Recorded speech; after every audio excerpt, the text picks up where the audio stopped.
am here with the lovely Shelly Leatherman, and thank you for being here. Thank you for having me. Thank you. We start off with a salute. Yes, salute. Salute. She was asking me what kind of wine I was drinking. I was like, it starts with a B. Bourbon. Buffalo. Buffalo. For all you Buffalo Trace executives out there. There you go. I usually just don't give props like that, but I have to because it's the best bourbon to ever live. They had a year, totally going squirrel right now. Yeah. They had a year wait on the bourbon run from Kentucky. Well, I'm not far from Kentucky. You're not far. From Kentucky. 30 minutes? Yeah. And that bourbon run is like you have to sign up a year in advance. And I was just like, man, are you serious? And I don't want to go there if I can't get the full experience. That would be cool. Have you ever done it? No. I got bucket list stuff going on. Yeah. I got to do the Kentucky Derby. Yeah. Which I need to do that too. I haven't done that yet. We were talking earlier about I've done some derbies, not Jeff. that one. Another shout out to Jeff Ruby's. Yeah. There's like 8 of them, but oh my gosh, what wonderful people! I mean, they made me feel right at home. Obviously, I just sat at the bar and had a ball with everybody. Was getting ready to get up there and jam. Yeah. And then they said, "Well, I think somebody sued us a long time ago because the lady got up there intoxicated and fell off the stage and wanted to." I'm like, "What?" Oh my god! I said, "Dude, I've had one drink." I said, "It's okay, though. No big deal. I'm good." But I heard Jeff Ruby owns like 5 horses. Really? He's in that. So I could see that. Yeah. Well, it's just Kentucky Derby, got to do it. Yeah. But we're here in Nashville. We are in Music City. Was lucky enough to go to the CMAs a couple months ago. Yeah. And it was last second tickets, so next year I'm going to do much better on the seats. Yeah. But I could make out who the artists were. No, I'm joking. They were good. They were really good. Yeah. It's been such a whirlwind since I've just been here for the last 72 hours. Grand Ole Opry. I mean, my mom told me that I went there when I was 8 years old, totally forgot. But then when I got there, I was like, this place feels familiar. Yeah. Jelly Roll, Ashley McBride, Red Farron, I think what's his name? I hope I got that right. Brandon Lake. Yes. Yeah. I mean, it was like unbelievable. And we talked about this in a previous the previous interview. Just the culture, the appreciation, and the Opry was from all around. Yeah. The tourist, this being a tourist destination, but such an industry destination. Mm-hmm. And you have survived. You have thrived. And you want to survived and thrived. You survived and thrived, and people, I can promise you, the viewers, they want to know how you did it. Yeah. You talked about it, touched upon a couple things, but expand on that. There's only one way to expand upon that, and that is the grace of God. I mean, honestly, Amen. For real. I mean, I think at the end of the day, when I came to Nashville, it's a crazy thing. Like, I got plugged in Nashville at one of the top studios in the world, which is Dark Horse Recording, when I first came here. And that all happened before I even came to Nashville. I basically volunteered my time to do some work for a dog rescue league in West Palm Beach. They were cutting a song for the dog rescue league to use as like a commercial. And they wanted someone to cut vocals, and I was able to help do that. And then they also wanted someone to film, which, I work in the production world as well. Sure. And so I came in and I did, I filmed for the whole day for the rescue league. And lo and behold, the guy who owns the dog rescue league used to work at Dark Horse Recording. I had never heard of Dark Horse at that point. I had no idea what I was getting myself into, no clue. But I told him, I was like, I'm moving to Nashville in 2 weeks. And he goes, oh my God, I just moved here from Nashville. And I was like, wow, that's cool. He said, yeah, call me when you get there and you get settled. Let me know how it's going for you. And I was like, okay, cool. And so I forgot to call him, but he called me. And he says, hey, I'm just checking in, like, how's Nashville treating you and this and that. And I said, well, I went to school for audio engineering and music production. And I told him, I was like, man, everything's full band here. And unfortunately, at the engineering school that I went to, they never taught me how to mic a drum kit. Can you believe that? Yeah. And I was like, it's full bands. Like, I got to know how to mic a drum kit. And I was like, so I think I'm going to have to go back to school. And he goes, oh my gosh, let me connect you with Robin Crow, who is the owner of Dark Horse, but also runs Dark Horse Institute, which is a school for production and engineering. Oh, cool. So okay. yeah, super shout out to him. Love that guy. But yeah, Robin, he said, I'm going to give him your number. I'm going to have him call you. And I said, okay. So Robin calls me and he goes, well, why don't you come over and just take a tour of the studio and that sort of thing. And I went over and I pulled into this place. I did not do my research. I did not do my research at all. Sort of like on this podcast. No, yeah, I was like, I just pulled up and I'm a busy person, so I'm like, I always keep myself busy. So for me to stop and have time to actually sit there and dig into like what Dark Horse recording was, I didn't even take the time to do that. I didn't have time at that time. And so I pull up and I'm like, oh my God, this place is incredible. It's beautiful. It is. I go inside. I'm thinking I'm going to be there like an hour. I spent 8 hours that day. I was so infatuated with the studio and what he had built that I wanted to know every detail. I was like, well, how'd you do this? And how'd you do that? And I was just like, I was so intrigued. I have to know. I'm a very like inquisitive, like I'm a deep person. So I'm like, I started digging like, well, how'd you create this? And like, how did you build this place? And he started telling me all the stories. I mean, basically wore a tool belt for 4 years, building a lot of it himself. And, I was so inspired by that and ended up getting a scholarship to attend Dark Horse Institute. Wow. Yeah, so he calls me like a month after I met him because I continued to go there for a month straight. And I was every day I was like, hey, you want to get together and like do dinner? And I would just sit and pick his brain for hours because such a genius guy. I mean, with what he's built, at that time, this was a studio that had thrived in the Nashville area for over 25 years. Wow. And that's a big deal. Every hit pretty much came out of the Taylor studio. Swift's first album came out of there. A lot of your Dolly Parton hits came out of there. I mean, everything you can imagine, all the way to like Korn, the rock band Korn. They're Christian now. Are they really? I think they're Christian now. Oh, wow, that's cool. Yes. But yeah, like so many. Somebody fact check that, but I'm 90% sure. I don't know if the whole band or the lead singer, somebody got saved. So yeah, I think I'm right about that. Anyway, I think the lead singer. In fact, actually, now that you mentioned that, I think I've seen some of his story being told. But yeah, like some of your best bands. I mean, and then you had Nick Reskalinix there, who has done everybody from Alice in Chains to Foo Fighters. I mean, you name it. Carrie Underwood, they've all recorded there, and Tim McGraw. So many big names, but just a very, very legendary place. So I spent 3 years there. A lot of time, just serving and giving what I could to that facility. Sure. And I ended up being the assistant manager of the studio and for a year, and then I went and managed their school studios for 2 years. And it was just really cool to be a part of that. So that really kind of got me into the Nashville scene on the music side and the studio side, and really kind of just got my feet wet, if you will. And that really just helped me a lot and kind of let me get to know a lot of people in the industry, which really blessed me. There's nothing better. Yeah. There's really nothing better than hands-on. Yeah. Learning hands-on. You can only watch so many YouTube videos to learn how to do something, which, when you're fixing your car or something minor, that's great. Yeah. But so everybody wants it now. They think this is overnight. With AI, it kind of is. The music industry is not going to be able to stop it. They're not going to be able to stop it. No, not Just AI. like they couldn't stop the computer, and they couldn't stop internet, they couldn't stop Google. They're not going to be able to stop. Yeah. I mean, I love ChatGPT. It makes me sound so politically correct on my emails. Simpler. And easier. Yeah, it's probably saved me a lot of relationships because it makes me look smart. No, I'm joking. But It's good for seriously, that, though. in the It's music really side, good I for think that. we had to sign, and I don't even know, as a Grammy member, I think we had to sign an affidavit Yeah. when you submit. I think they still do, but when I submitted my song "Losing Myself" that I produced last year, not the last Grammys, 2 Grammys ago, and it was up for consideration, they made me sign an affidavit proving that AI wasn't used on any part of the Wow. song. But there's controversy there because isn't auto-tune a form of AI?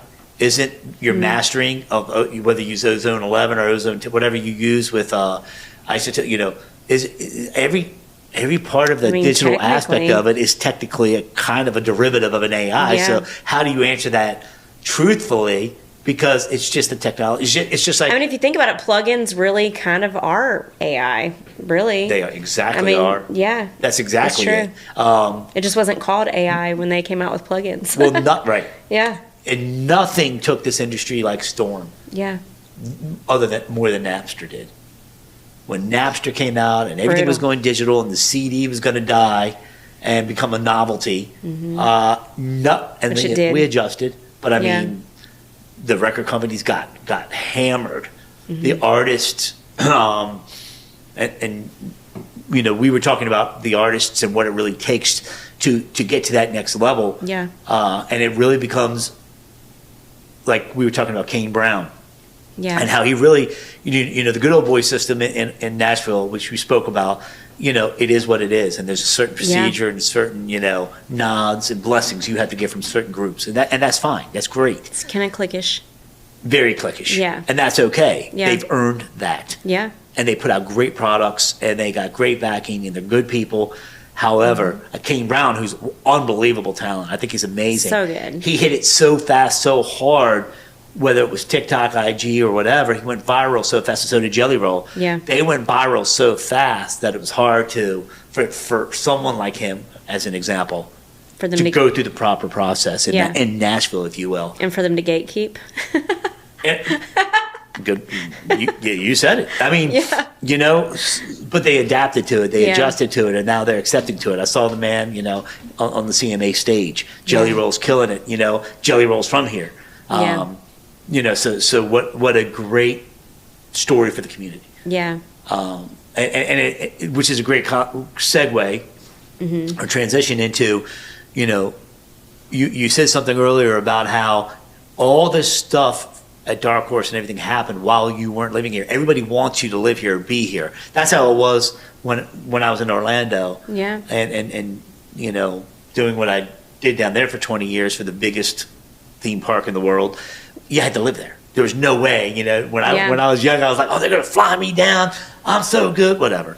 It's kind of like they don't want you in unless you have made the sacrifice to actually be here. That's right. And be a part of it. They're like, you know what? We're all here making the sacrifice, and we're away from our families. We're away from the things that we, would sometimes rather be doing to be here in this. And we've done this. And so if you're not willing to do that, then they're not really willing to give you a chance, to be honest with you. No, you can't blame them. That sometimes. You can't blame. Why are they going?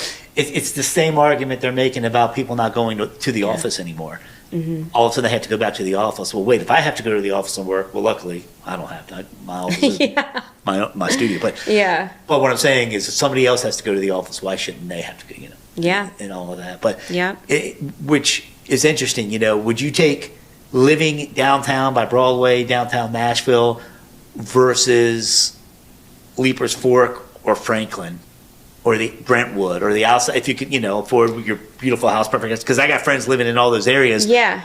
What say you? Okay, so there's two ways I would go about that. First of all, if you're single and you're trying to just enjoy life and that sort of thing, downtown. Definitely downtown, because you're in walking distance to everything. You're gonna enjoy more of just getting out and about and like being around other people. I feel like if you're family oriented and you have a family and that sort of thing, and you're settled down and you have that whole family dynamic, then I would definitely say somewhere more like Franklin, or maybe even Mount Juliet, or like Leaper's Fork, something like that. That place was awesome. I'm the kind of person that I'd rather be just on the outskirts of downtown, where I'm like 10-20 minute drive away from downtown, is kind of more my scenario. But I find myself, because I'm such a homebody, that if I live like that, I never go anywhere. So me being downtown kind of helps me get out of the house, I feel like. That's a really good point. Yeah. So. And I'm going to give a shout out to this place. This is the second time I've stayed here. It's Placemaker Premier Soho. Yeah. And it's just, I love it in a sense that... Sobro. That's what I said, Sobro. Yeah, you said Soho. South Soho's Hollywood. in New York, isn't it? Yeah, New York and let me start that over. And Placemaker, Premier, Sobro. Yeah, Sobro. I don't even know where I am. It's okay. But you're 20 minutes from anywhere. From Bluebird, I can be in Franklin. I can be in Bluebird. Where did I go last night? Where was that songwriting? Leaper's Fork. Yeah. Oh, what was the place called? Fox and Lock. Yeah. Ooh. I know. I love Fox and Lock. Man, I love Leaper's Fork people, in general. 20, 30 people waiting to get on stage just to be heard, and the audience actually giving a crap and listening and loving it and supporting, not just family and friends and little cousin Sally. Yeah. Everybody was into it. It's one of my favorite towns. Artists on a different level. Area. I mean, one girl was getting ready to go on a world tour. The other girl was her first time performing ever in front of anybody, and she was from Australia. Wow. And I got the names of all of them. Yeah. Because I want to be able to help who I can with iShowcase Music. Yeah. And I'm going to put you on the spot right now. Will you be an official ambassador for iShowcase Music in Nashville? Absolutely. My girl. I would love to help in any way I can. I'm always here to help. We've been friends for a while. And we've kept the conversation going. Yeah. And I think you have that likability, and you're the real deal. And thank you. I think the key word is genuine. And there's not a lot of us left. That's so yes, true. I'm saying myself. I'm That's saying so I'm true. genuine. There's You just are not a lot genuine, of us though. left. You very much are genuine. Oh, I am who I am, and that is enough. Same. I am who I am, and you're not going to see me any other way. People either love me. I'm the same way all the time. Hate me when I get like part of the Messina Connection. I start talking politics. Yeah. Ooh, ooh! I get online and I just fire people up because I'm always right. Always. No, I am. That's Tammy. Remember I told you? Y'all got to check out my wife's podcast, Ask Tammy, because she knows everything now. I didn't think. I mean, we got tens and thousands of followers following her. Yeah. And she's like, I don't know if I want to do it anymore. I said, you got to do. You got fans now. Yeah. Anyway, I went to squirrel again. I love it. So, Nashville, I'm really, really thinking about making this a second home. I got a lot of support, and you being part of that support, so thank you. You're welcome. And you guys, what we were talking about earlier, I don't want to, talk about everything, but we got some big things planned, and the key is this: being able to take care of bills, being able to survive, and also being able to keep your mind free enough to stay creative. Yes. And as I don't know, I don't even know how old you are. I know I'm older than you. Yeah. Way older than you. But I'm not old. I'm young. Exactly. How young you are. Don't let the gray hair fool you. At the end of the day, it's being able to get into that space, and that was part of what this week was. It was business, it was networking, it was meeting people, shaking hands, kissing babies, having a great time, being creative, but also like a self-retreat of being able to reset. And what better place to do that than Nashville? It's so great. I love it here. I mean, 9 years of being here, it has just... I feel at home. I don't know. There's a certain sense of peace I get here. But there's also, it's just this majestic feeling here in the music world that I can't even explain. Can't emulate it. I think it's a spiritual thing, too. Nashville is a very spiritual place, believe it or not. I mean, you got a corner, you got a church on every corner, and everybody here goes to church, which you don't get that even everywhere. Yeah. And I love that. I'm like, I'm a God girl right here, and I'm like, for me, that's important to have not just the musical, inspiration around me, but also have some good spiritual backing behind me and around me, and that's super important to me. And you really get that in Nashville. There's a great community here, and that's super important to me. And you get to have that support. Like, you come here being a creative. Yeah. It's so important to be in a community where people appreciate your creativity. Whereas when I am in Palm Beach, Florida, people couldn't care they couldn't care less, about what I'm doing musically. Like, they're just like, if you go down to Miami, and that Latin scene in Miami is absolutely ridiculous. Yeah, but the EDM scene in Miami is fire too. Oh my gosh! Well, that's Orlando. In the EDM scene. Orlando's got a great EDM scene. What are the EDC? Yes. The Carnival, Electric Dance Carnival. Oh my goodness! Yeah. Every year it's insane. Yeah, so I do all the voiceovers and stuff for, for UMF Radio, which is Ultra Music Festival. Okay. Their radio station. I didn't know that. Wow. Yeah, so I've been heavily involved in the the EDM world for a while. I do make a lot of EDM music, but I use real instrumentation. So That's very important to me. I love that kind of thing, and that's, Florida's got a great scene for that. We don't have a very big EDM scene here in Nashville. That's one thing I will say is lacking. I'd like to build upon that, but it's a great place to be. It's a great place to live. Country, rock, pop. Yeah. Reggae. Yeah. I mean, I will say reggae has fed me since I've lived in Nashville. My biggest clientele base in the studio as an engineer, recording bands and artists, has been reggae music. And no one would ever look at Nashville and think that. It has put food on my table for years. Yeah.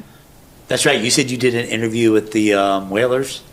Yeah, I recorded an album with the Wailers, which was Bob Marley's band, and Morgan Heritage Band. I've worked a lot with them, and Gramps Morgan, who is a phenomenal songwriter, producer, he has the Morgan Heritage Band heritage, which is just incredible. He's a great performer, great singer, great songwriter, great producer. He's great at leading, on the production side of things, and I love working with him. And he's brought a lot of clientele to me, like Allie Brooke from Fifth Harmony came through him. Just some phenomenal artists. Amy Grant, which I was able to record through him. I'm a big fan. Huge fan of Gramps and huge fan of Amy. I grew up teaching myself how to singing Amy Grant's songs, and especially the song "Baby Baby." When I was a kid, that was like a huge hit. I forgot what song I used to play on the piano of hers. Yeah, it was pretty phenomenal, but I forgot the name of the song, and I'm ashamed of myself. But and it's funny because I go on Broadway and I look at these people, these good musicians. I bet it was El Shaddai. Yes. Yeah. Oh my goodness! Now that you're 80, that was 80s, 90s, early 90s. And El Shaddai, I used to jam that song on the piano. Yeah. That was a great song. I go on Broadway and I look at these, musicians. Mm-hmm. Some very good, some exceptional, some not so good, whatever. Hank Williams. I'll hang out at Hank Williams Jr.'s place. They always have a great band, and you start seeing the untrained wearing, just ripping their voice. I'm like, you're going to get nodes, man, if you don't get properly trained. Yeah. But is it really true that 90% of them are playing for tips only? They are playing for tips only. That's why I refuse to do the whole Broadway thing. I mean, I've done it, for for CMA Fest and different festivals. You're not looking down upon it, but it's I'm not looking down upon it, but I feel like it's a thing that I feel like that's not showing the respect that artists and bands deserve, and they need to get paid. They need to feel that they are of value and that they are worthy of getting paid, because they are. Most of them out there have been working their whole lives for this and worked their tails off to be where they're at vocally or musicianship wise, and that's a very important thing. Like, why are these bands or these bars not paying them? Or they might pay them like $100 a head. Well, why hasn't there been legislation put in place like Florida? Florida entertainers have to be paid within 7 days. Yep. And it used to not be like that because certain parties would hold it. You can't survive as a musician. You cannot survive. How are these? And you know what it is? I can answer it. It's supply and demand. Yeah. So there's like I told you, there's so many people here doing guitar, songwriter, and players in line just to be heard. Yeah. So there's such a surplus of people willing to do it for free.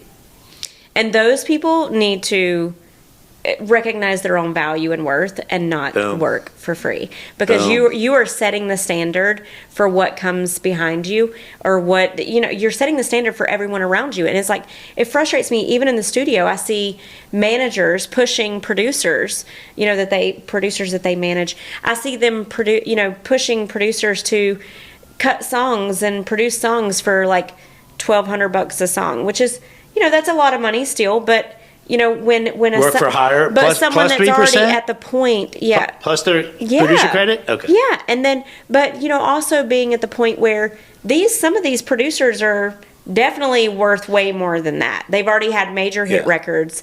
They've already done really incredible things, and these producers are like, no, you need to work for less. And I'm like, no. Their managers are saying that you need to work for less, and I'm like, who are you? Like, you're just the manager. For you to come in and say, he's the one doing all the work, or she's the one doing all the work, like, they need to be paid their worth and their value. And if you've already had those hit records and you've already had some success of working with bigger artists, the discography. Yeah, you have the knowledge and the willpower and the discography to go along with it. That's huge. It's the same in DJ world. I mean, in DJ world for 30 years. Yeah.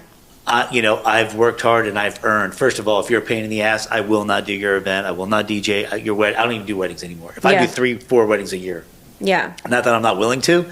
It's just I've hit the ceiling with that. Yeah. But my price is my price, and if you don't find the value in me, then I am not the one for you. Exactly. I am perfectly fine. You got to be able to walk away. You know what it's called? I'm gonna look into the camera on this one. You ready?